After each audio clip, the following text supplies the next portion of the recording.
안녕하세요. 오늘은 구약 성경 예레미야, 그중에서도 28장을 함께 살펴보겠습니다. 네, 유다왕 시드기야 시대 초기에 예루살렘 성전에서 벌어진 일인데요. 두 예언자, 예레미야와 하나냐가 아주 극적으로 맞서는 이야기입니다. 바로 들어가 볼까요? 네, 좋습니다. 이 장은 뭐랄까, 듣기 좋은 거짓된 희망하고 또 받아들이기 좀 불편한 진실 사이의 갈등, 이걸 아주 생생하게 보여주는 부분이에요. 그렇죠. 당시 백성들이 얼마나 혼란스러웠을까 좀 짐작이 되죠. 네.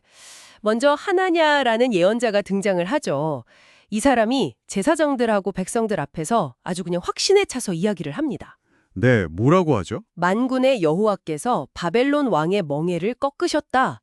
이렇게 선포를 해요. 와, 굉장히 단호하네요. 네. 근데 여기서 그치지 않고 더 구체적으로 들어가요. 2년 안에. 2년이요? 네, 딱 2년 안에 바벨론에 빼앗겼던 성전 기구들, 그리고 모든 포로들, 심지어 여고니아 왕까지 다 돌아올 거다. 이렇게 약속을 하거든요. 이야, 이건 뭐 듣는 사람들 입장에서는 정말 귀가 번쩍 뛰는 소식이었겠는데요. 거의 뭐 고난 끝 행복 시작 같은 느낌이었겠어요. 그렇죠. 얼마나 달콤했겠어요. 근데 이 말을 들은 예레미야의 반응이 좀 재밌습니다. 아, 예레미야는 어떻게 반응하나요? 처음에는 아멘, 여호와께서 그렇게 하시기를 원한다 이렇게 말해요. 얼핏 들으면 동의하는 것 같죠? 네, 그렇죠. 일단 긍정적으로 봤네요. 근데 바로 뒤에 아주 중요한 단서를 붙입니다. 아, 그 부분 중요하죠. 네, 나와 너보다 먼저 있었던 예언자들은 여러 나라와 큰 제국들을 두고 전쟁과 재앙과 역병을 예언했다. 그러나 평화를 예언하는 예언자는 그의 말이 이루어진 뒤에야 비로소 주님께서 보낸 진짜 예언자로 인정받을 것이다. 이렇게 딱 선을 긋죠. 와, 분위기가 확 바뀌네요. 그러니까 듣기 좋은 말이라고 무조건 믿을 게 아니라 그 예언이 실제로 성취되는지를 봐야 한다. 이런 기준을 제시하는 거군요. 맞아요. 과거 선지자들의 예언 경향까지 언급하면서 하나냐의 메시지에 좀 신중하게 접근해야 한다. 쉽게 평화를 약속하는 건 검증이 필요하다. 이런 거죠. 꽤 냉정한 지적이네요. 희망에 부풀어 있던 사람들에게는 좀 찬물을 끼얹는 말처럼 들렸을 수도 있겠어요. 그랬을 수 있죠.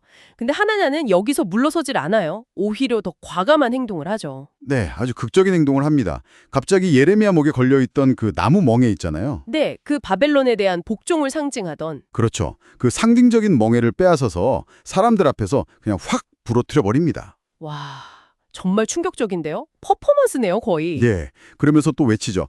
여호와께서 2년 안에 모든 민족의 목에서 바벨론 왕의 멍에를 이렇게 꺾어버릴 것이다. 이야, 백성들은 아마 열광하지 않았을까요? 눈앞에서 멍에가 부러지는 걸 봤으니까요. 충분히 그랬을 겁니다. 아주 시각적으로 강력한 메시지를 던진 거죠. 자신의 말이 옳다는 것을 행동으로 보여주려고 한 거예요. 예레미야는 그 상황에서 그냥 조용히 자기 길을 갔다고 하고요. 예레미야의 심정이 어땠을까요? 근데 잠시 후에 이제 여호와의 말씀이 예레미야에게 임합니다. 네, 반전이 시작되죠. 분위기가 완전히 달라져요. 하나님께서 하나냐에게 가서 전하라고 하시는데 그 내용이 네, 그 내용이 중요하죠. 네가 나무 멍에를 꺾었지만 그 대신 뭘 만들었다고요? 새 멍에죠. 맞아요. 쇠 멍에를 만들었다. 이렇게 말씀하세요. 나무보다 훨씬 더 단단하고 무겁고 깨뜨리기 어려운 쇠멍에. 이 이미지가 정말 강력합니다. 이건 하나냐의 그 거짓된 예언 때문에 오히려 상황이 더 악화될 거라는 암시 같아요. 그렇죠. 하나님의 심판이 더 가혹해질 거라는 거죠. 그러면서 더 구체적으로 말씀하세요. 내가 쇠 멍에로 이 모든 나라의 목을 메워서 바벨론 왕 느부갓네살을 섬기게 할 것이다. 심지어 들짐승까지도 그에게 주었다고 하시죠. 이건 뭐 거스를 수 없는 하나님의 계획이다. 이걸 아주 명확하게 선포하시는 겁니다. 예. 예레미야는 이 무서운 메시지를 가지고 다시 하나냐에게 갑니다. 그리고 직접적으로 말하죠.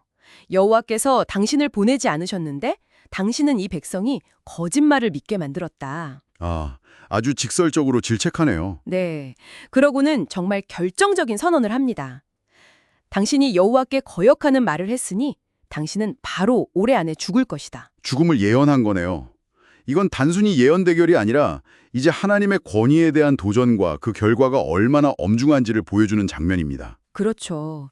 거짓 예언이 백성을 잘못된 길로 이끄는 게 얼마나 심각한 죄인지. 네, 그 무게를 확실히 보여주는 거죠. 그리고 성경은 그 결과를 아주 명확하게 기록하고 있어요. 놀랍게도 그해 7째 달에. 네. 선지자 하나냐는 정말로 죽습니다. 예레미야의 예언대로 된 거군요. 네. 예레미야를 통해 선포된 하나님의 말씀이 그대로 이루어진 거죠. 참 오늘 이 예레미야 28장을 보니까 여러 가지 생각을 하게 되네요. 맞아요. 희망적인 메시지라고 해서 다 진실은 아닐 수 있다는 것. 어쩌면 때로는 듣기에 좀 불편하고 힘든 말이 오히려 진실일 수도 있다는 걸 보여주는 것 같아요. 네, 그렇습니다.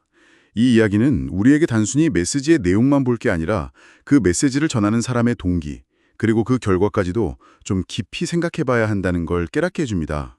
진정한 희망이라는 게 그냥 현실을 외면하고 좋은 말만 듣는다고 오는 건 아닌 것 같아요. 그렇죠.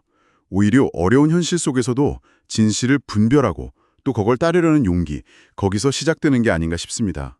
네. 청취자 여러분께서는 오늘날 정말 수많은 메시지들 속에서 어떻게 진실을 분별하고 계신가요? 듣기 좋은 약속과 어쩌면 좀 냉정한 현실 사이에서 무엇을 기준으로 삼아야 할지 한 번쯤 고민해 보시면 어떨까 합니다.